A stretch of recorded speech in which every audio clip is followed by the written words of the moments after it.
Okay, in this movie, I want to talk a little about conducting man-on-the-street interviews. Just like it sounds, these are unplanned, impromptu interviews with the general public at a given place or event. Typically, you would shoot man-on-the-street interviews for a project or segment that called for public opinion on a certain issue, instant reaction to a big event like a court verdict, or just to get a random sampling of public opinions on anything. It seems simple enough. Just find a group of people and stick a mic in their face and hit the record button, right? Well, not exactly. It's true that man-on-the-street interviews aren't that difficult to shoot, but there are a few guidelines that you should keep in mind that will save you a lot of wasted time.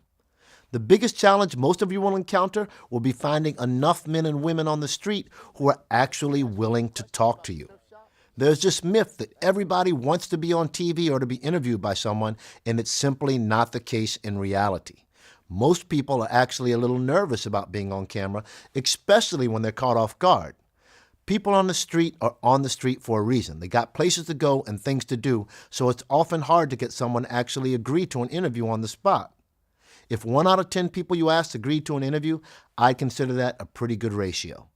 So one of the first important decisions of a man-on-the-street interview is where and when to conduct your interview. People in the financial district on their way to work, somebody in the middle of their job, or on their way to an event are much less likely to stop and even listen to what you have to say, let alone take the time to answer a series of questions. Think of those annoying people that stop you on the sidewalk or at the mall to sign a petition to save the butterflies. Well, now you are that annoying person, only you have a camera. So the first thing is we want to try to find a place where most people are unhurried and unworried. Otherwise, we're going to be all day trying to shoot 4 interviews.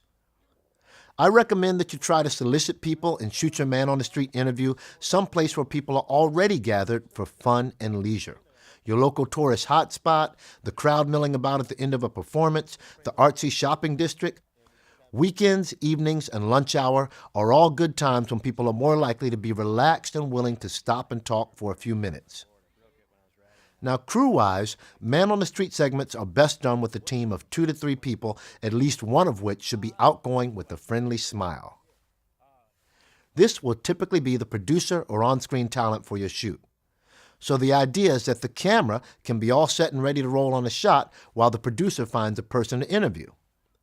And if you have a third person, while one interview is going on, they can be soliciting people for the next interview to save you even more valuable time. Now, if you need to get a lot of man-on-the-street segments, you might even consider setting up signs so interested people will come to you. This will work best if you write something fun or intriguing on the sign to entice people to come over and talk to you. Now, shooting man-on-the-street segments is pretty straightforward. It's almost always going to be one take, one camera, so a single medium or close-up shot is usually all you'll need to get. One thing to look out for is people in the background. I told you before that most people don't want to be interviewed on camera. However, for some reason, everybody wants to make faces and do silly things in the background the second you actually start shooting an interview in a public place. So try to find a camera position that makes it harder for people to get in your shot. If something funky does happen in the background while you're shooting, just smoothly zoom in to a tighter shot or subtly shift your camera position so that they're no longer in the background. Of course, if you're shooting with shallow depth of field, this becomes much less of an issue. As for lighting, you will almost always be outdoors or in a well-lit public space, so lighting is usually not an issue. It's always nice to use a camera light for these sort of interviews because it really makes a subject pop out from the background, so it's nice to have, but it's not a necessity. A reflector can also do the same exact thing, albeit with a little more compromise to find the best angle to capture and bounce the sunlight. Now, when it comes to audio, it's usually not practical to try to mic people with a lav just to get a quick soundbite or two. Plus, it's one more thing that's likely to scare them off. So for man-on-the-street segments, we typically use a handheld cardioid mic. Remember, you want to maintain control of your mic at all times so you can control the pacing, interrupt with a follow-up question, or cut them off if they start going on too long. You don't want somebody delivering a 10-minute monologue for your 2-minute segment. Now, if you're in a noisy environment like the lobby of a crowded theater, you could use a shotgun mic as a handheld mic.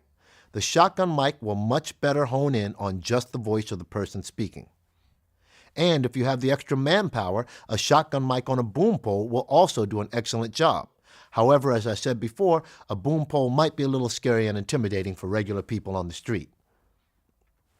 Now, if you're shooting solo and also have to act as the interviewer, you could either let your subject hold their own mic or put a shotgun mic directly on your camera using a mic shock mount or the built-in mic bracket.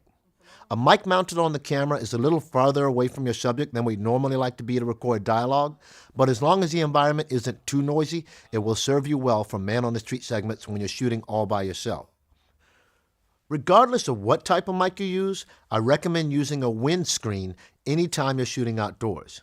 If you're shooting on a windy day or in a naturally windy environment like the beach, you may have to find a good shooting spot near some building or other structure that naturally blocks the prevailing wind.